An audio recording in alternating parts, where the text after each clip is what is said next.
Hi there guys, Bacon and JC, and today what I want to be focusing on is the second part of the 16 benefits of my dry fast, my 6-day dry fast. Okay, so within the last episode we covered 8 potential benefits that you could also experience if you were to embark on a dry fast. Within this one, we'll complete it with the other 8. Okay, I'm pretty good at remembering my memories. However, in order for me to do that, I have to shift to a certain mindset, the same mindset that I was in when I was having that experience. Makes sense, right? I mean, your character changes so often. It wasn't long ago that I made the connection. I discovered that link between memories and past mindsets. It's because of this reason that it takes so long to remember so much. However, after my dry fast, I've experienced a quickening in relation to remembering not my memories of an experience once lived, but information from things that I have learned throughout my school years. I was talking to my mum outside of my house, and I actually responded to her in French, which was kind of eerie because that word translated in English is the adequate response which you would normally respond to a person who was speaking to you in a certain way. It's not just with French, it's with anything that pertains to a skill which has been learnt. That seems to be the defining factor here when it comes to the accessibility of the things that I'm drawing from my past.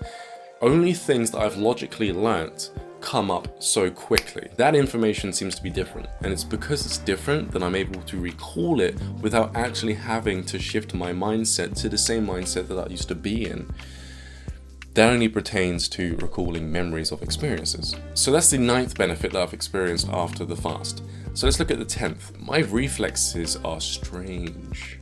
Okay, now I remember watching a documentary on fasting, of all things, where they did an experiment with somebody who was unhealthy, and they were comparing his results to somebody who was healthy. What they discovered was, because of the condition of these little organs within their head, close to the earlobe, the guy who was of a healthier condition had a faster response time than the unhealthy person. My response time has increased exponentially. It's kind of strange. I was throwing around a rubber ball in my room. This is how I discovered it. And if you've got one, you'll know that the bands cause the ball to bounce in different directions, very unpredetermined ways. So obviously I didn't know where this thing was going to go. But as this thing bounced off my glass table, then came up towards the left side of my face, I caught it with my right hand. Really fast, like superhuman reflex, speedy fast. I then kind of stopped in amazement, and I thought that may have been a fluke. So without even trying to throw it in a predetermined way, so that I couldn't estimate where it was going to land or show up, wherever it was going to be, I threw it with my right hand on my glass table. It hit my wall, came up, I caught it with my left hand. Now, I'm right-handed, but every now and then I do use my left hand for certain things. However, I wouldn't catch it normally with my left hand, so I caught it amazingly fast. And then I just kept going nuts throughout my entire room, throwing it all over the place and catching it. I had to keep going, right? But after a while, everybody who's done some sort of sport BTEC class within college will know that performance levels go up at the beginning and then they drop. Of course, after a while, my reflexes started to diminish, and I did break something in my room.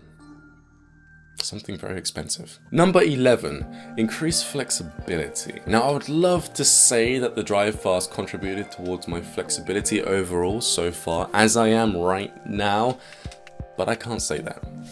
Truth is, after my dry fast, I've been taking my yoga much more seriously. I've been stretching much deeper, I've been holding those poses for much longer periods of time. Therefore, I believe it is my practices after my dry fast that have contributed towards my overall flexibility to somewhat of a degree, possibly around about 90%. Maybe I'm being a bit too generous. 80%, okay? The other 20% was because of the dry fast. And if you've seen those videos, I talk about how I've peed after doing a yoga session only to see a lot of sediment within my urine. So overall, it does benefit, but not dramatically. So if you're doing a dry fast in hopes of being a contortionist, like straight after, really flexible, being able to put your head real low and get one leg up above your head, it ain't gonna happen. It ain't gonna happen. I had to find out the hard way. Number 12, increased senses. Now, I've had my senses increase during previous fasts, water fasts to be more specific. However, After this dry fast, wow, I didn't think that my senses could be increased any further. But it was. Usually I can smell the hormones within a person's sweat, therefore I could tell their state of being, whether or not they're aroused or whether or not they've just had an exercise regime, or whether or not they're stressed, angry, in a feared state. I can smell a lot with my nose, but that was after my water fast. Now, can you imagine what I can smell? Yeah, I could smell the differences between different pollens within the air. That's insane. I could smell people coming in through the front door as the wind carries their scent up my staircase and underneath the cracks of my door. It's kind of cool, but at the same time, it's kind of a pain in the ass, especially if you don't like smelling all of this stuff all of the time. Can you imagine being in crowded places, smelling everyone of all shapes and sizes, smelling where the hormones are coming from, the creases within their body, the extra excessive amount of dirt between the folds within... Oh, I'm getting too specific. I'm starting to gross myself out. But yeah, it's cool, but it's not so cool. Guess you could call it a benefit, depending on where you're at within your life, where you live, right? If you lived in nature, that'd be great benefit. You can smell everything, different kinds of wood, the animals. The air changes. You can smell. I can smell the difference between the air during certain days of the month, week, whenever. Because you know they call it crosswinds, winds coming from another country. You can actually pick up on the scent of another country if you're hyper aware of smells. That, and you can pick up the scent of everything else that's being carried by the draft.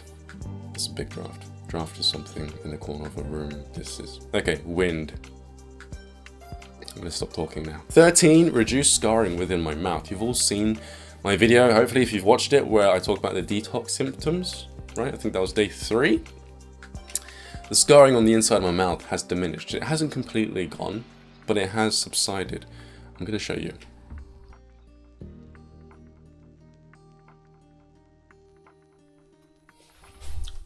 Not a major decrease, but it has somewhat disappeared, to the point where I'm no longer biting the side of my cheek anymore. And yeah, I did realize during the editing phase I did refer to my cheek in the last video as gum. How many of you picked up on that? Number 14, correction in my circadian rhythm, or to get less scientific, my sleep cycles. As you all very well know, I started to wake up at 5 AM in the morning, which was about 20 minutes before sunrise over here in the UK. It's pretty cool. It hasn't really changed that dramatically since then. Dramatically meaning that after my dry fast, I would usually wake up at 2 PM in the afternoon. And obviously that helps in everything else within my life. Now I've got more time to do things within my day. Not only that, but I feel better. When you're out of sync with nature, because the animals wake up when the sun comes up. They go to sleep when the sun goes down, right? Whereas a lot of people nowadays, maybe a TV episode that they love to watch is on later on within the day, night, 10 or 11, maybe even 12. Midnight showing of Suicide Squad, 12 o'clock, and that's next Friday. So a lot of people are going to be going to that rather than going to sleep. Now, whatever your distraction is that's keeping you up at night, it could be Facebook, it could be food. You know, got an idea to make something, then you get up and you make it, you start eating it. Before you know it, you go to bed at 3 AM. That's going to throw you out of sync when it comes to the circadian rhythm, your sleep cycle, which will then impact the rest of your day. Number 15, smooth skin. Overall, literally, I am feeling myself all over my body. Felt good. The reason for this was because my skin had a chance to exfoliate itself. That, coupled with the newfound hydration due to my skin pores opening up, actually changed the complexion of my skin. You see, a lot of people don't know this about me, but when I was younger, I was pretty unbalanced. Not just mentally, but physically, hormonally. Everyone is when they're 16, right? But should you really be like that? I realized that it was mainly because of the hormones that I was ingesting throughout animal foods. Dairy, milk, meat. There are even rumors that the water supply that everyone's drinking isn't fully filtered properly. Therefore, you'll get a hint or a dosage of pharmaceuticals within your own water supply. But that's something you guys can look up. Me personally, it was due to the pharmaceuticals that I was also ingesting that was throwing my hormones out of whack. That and the mind, my mental state, my anxiety was causing my hormones to fluctuate along with the adrenaline and so forth. So what ended up happening as of a result is my skin complexion started to change. I started to have patchy skin. The center of my body would be lighter than the outside of my body. The extremities, the legs would be darker than the center right here. And also, the center of my back would be much lighter than the outsides of my back, around the lats area of my body. This was kind of strange, but after my dry fast, pretty much after all of the fast that I've done, after and during the change within my diet, my skin complexion overall has changed. My mum often says that I look, well, at first she said I look Chinese because I looked very yellow, especially after my meditations. Then she started to say how I was glowing pretty much every morning, every time I stepped out of my room, which was pretty cool. Number 16, the last benefit that I've experienced was powerful energy surges. Now, right now, my energy surges have been pretty balanced, but they've been pretty high too. Balanced and high. Whereas before my dry fast, they were low, yet balanced, and they would dip later on throughout the day. But during the days of my dry fast, they were up, and then they were down. I was either feeling incredibly weak and unable to move, or I was so hyper that I needed to do some sort of meditation to calm myself down. Otherwise, I'd feel woozy, nauseous, and sick. So a lot of people say to me, hey, I've experienced water fasting and dry fasting. I've had this huge surge of energy. I've also experienced those within my water fasts. But during my dry fast, everything that I've experienced on my water fast, all of the benefits that is, has been increased. So I had to relax. I had to breathe and bring my energy levels down. But that's been my experience. Those were my benefits after my dry fast. I entered the dry fast this month on the 1st. I'm Ryan James Cropper. This has been Your Potential, and I'll speak to you guys pretty soon. Peace.